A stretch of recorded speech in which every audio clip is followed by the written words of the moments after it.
home in the United States, the newspapers are saying that I came here today to speak to about 5,000 Nazis.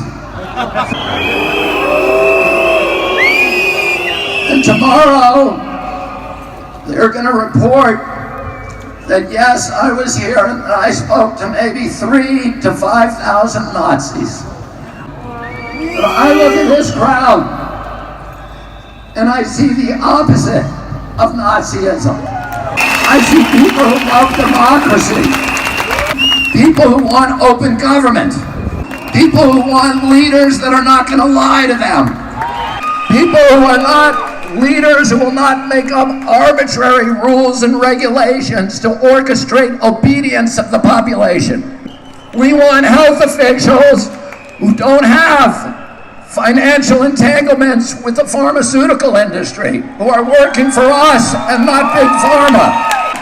We want officials who care about our children's health and not about pharmaceutical profits or government control. I look at this crowd, I see all the flags of Europe. I see people of every color. I see people from every nation, every religion, all caring about human dignity, about children's health, about political freedom. This is the opposite of Nazism. Oh. Governments love pandemics. They love pandemics for the same reason they love war. Because it gives them the ability to impose controls on the population that the population would otherwise never accept. To create institutions and mechanisms for orchestrating and imposing obedience. Now I'll tell you something, it's a mystery to me. And all of these big important people like Bill Gates and Tony Fauci have been planning and thinking about this pandemic for decades, planning it so that we would all be safe when the pandemic finally came.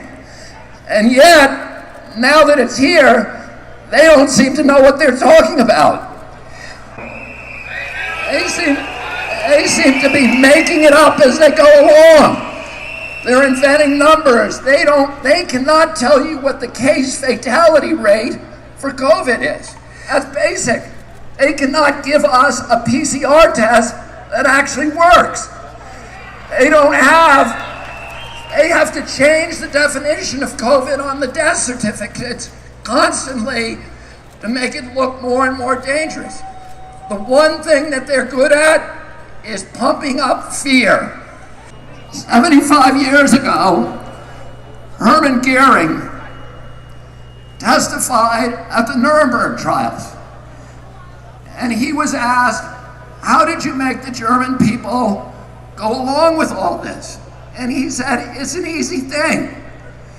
It's not anything to do with Nazism. It has to do with human nature. You can do this in a Nazi regime, you can do it in a socialist regime, you can do it in a communist regime, you can do it in a monarchy and a democracy.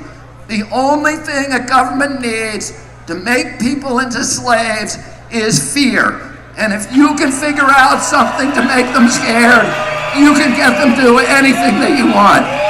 50 years ago, my uncle John Kennedy came to this city.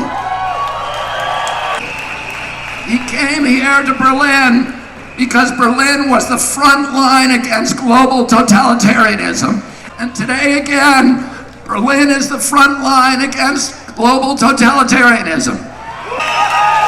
When my uncle came here, he proudly said to the people of Germany, "Ich bin ein Berliner." Und stolz gesagt. And today, all of us who are here today can proudly say once again, "Ich bin ein Berliner," because you are the front line against totalitarianism. I'm going to say one more thing. They haven't done a very good job about protecting public health.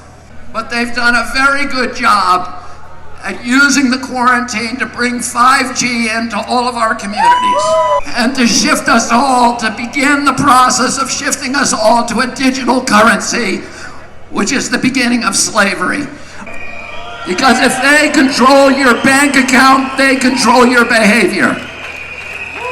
And we all see these advertisements on television saying 5G is coming to your community. It's going to be a great thing for all of you. It's going to change your lives. It's going to make all of your lives so much better. And it's very convincing, I have to say. Because I look at those ads and I think, that's great. I can hardly wait till it gets here.